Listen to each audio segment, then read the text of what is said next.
I love Christmas time. The snow on the ground looks so pretty. Feels so nice to get all warm and snugly under a nice blanket and wearing comfy clothes. Oh, that's right. I need to go start wrapping some presents. Where'd I put that wrapping paper? Ah, can't find it anywhere. Yo, Chuckle Nuts? Scout, you found it. Thanks, man. Can I have it? No. What do you mean, no? Give that to me.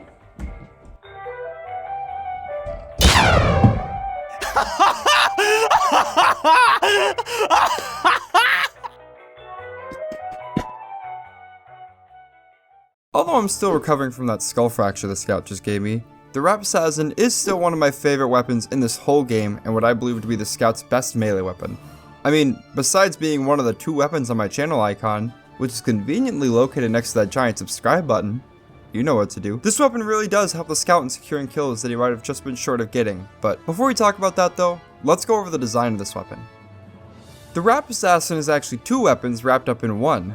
The main weapon is this tube of team-colored wrapping paper that the scout holds in his right hand. It acts just like any one of Scout's other melee options. By right-clicking, you're able to swing this weapon down, doing a staggering 12 damage to any enemies whom you are targeting.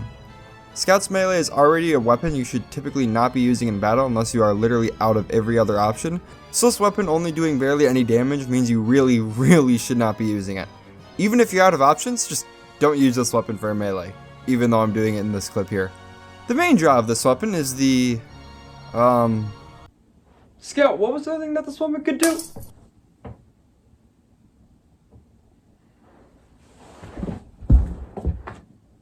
Oh right, the bobble. The bobble is a long-range projectile that upon hitting an enemy does anywhere from 15 to 45 damage. To reach that max damage, you need to hit your enemy from further away, but I'm not too sure how far that distance is, but it's pretty far. The bobble can also explode on contact when hitting the ground, but it hardly does any damage to enemies surrounding it. When this bobble hits an enemy, it causes the enemy to bleed for up to 5 seconds. Over this 5-second period, the enemy takes 40 damage, so with the best case scenario, an enemy loses up to 85 health if they are hit with this weapon. Now that's all nice and dandy, but instead of doing that, you could also just,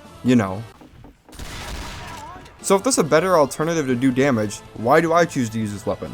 Scout's melee weapons are typically designed around either mobility, gaining advantages in close quarters combat, or handicapping the scout. The Rap Assassin does not really fit in any of these categories, so what's its niche?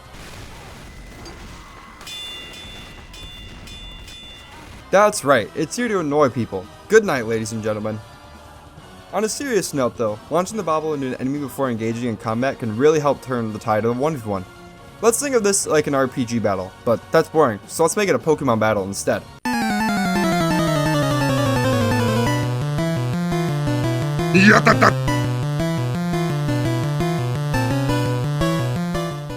In Pokemon, there's a move called Fake Out, which at its most basic form does some small damage to the enemy, but in return always goes first and the enemy can't move during this time. So let's pretend that Fake Out is this bobble instead. If you approach a battle launching the bobble before you start attacking each other, you're able to start out with an advantage over the enemy and are more likely to come out of the battle with a victory instead of a loss.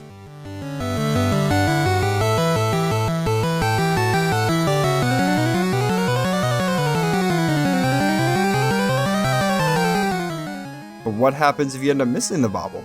Well, let's rewind that battle for a second.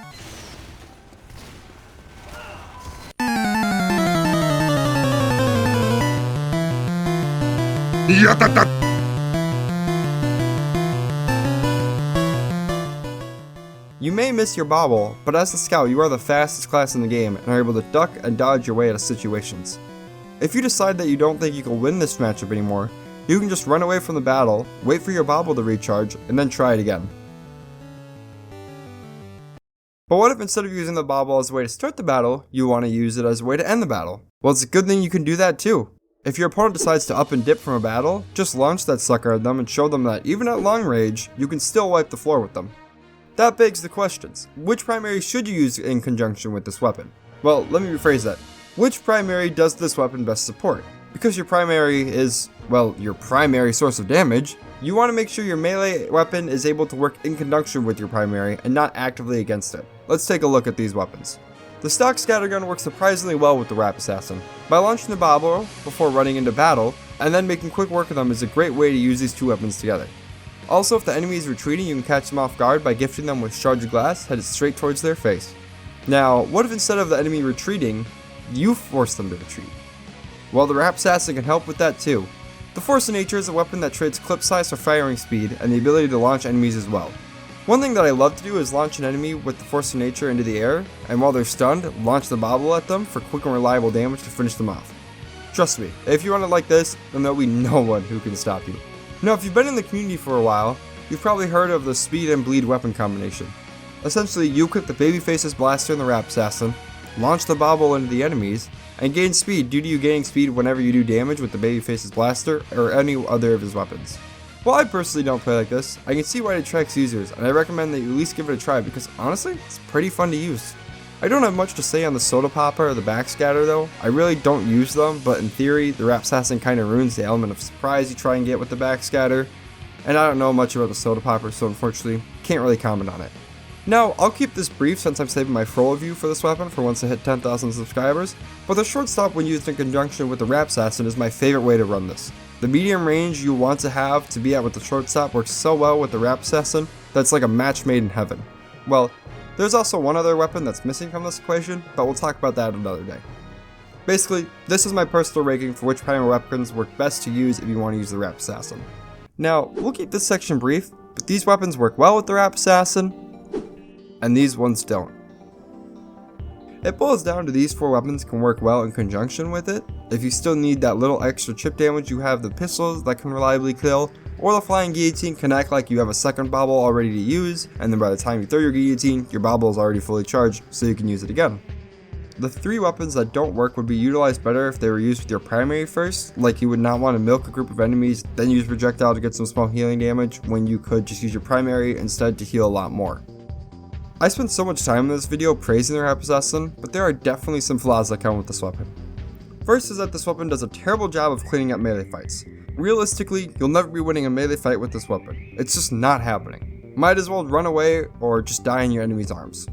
This weapon also requires precision to aim. You can't just throw your bobble and expect it to automatically target an enemy. You need to put in the work of getting good at knowing where and when to launch your bobble. The best way to start learning how to use the Rap Assassin is just by, well, using it. Go play some games of casuals and learn the best ways to angle steal this weapon at. Figure out which weapons to use alongside it. I can praise this weapon and tell you how to use it, but ultimately you have to make that decision for yourself if you want to get better with the weapon. Now, if you excuse me, I have a certain scout I need to have a serious conversation with. Scout, we need to talk, man. You can't just be hitting people with wrapping paper. Speaking of that, have you seen that ornament my mom gave me before she died? Never mind. Thank you guys for watching. I gotta go clean up that mess now. If you like the video, like, subscribe. Have a good day. Peace.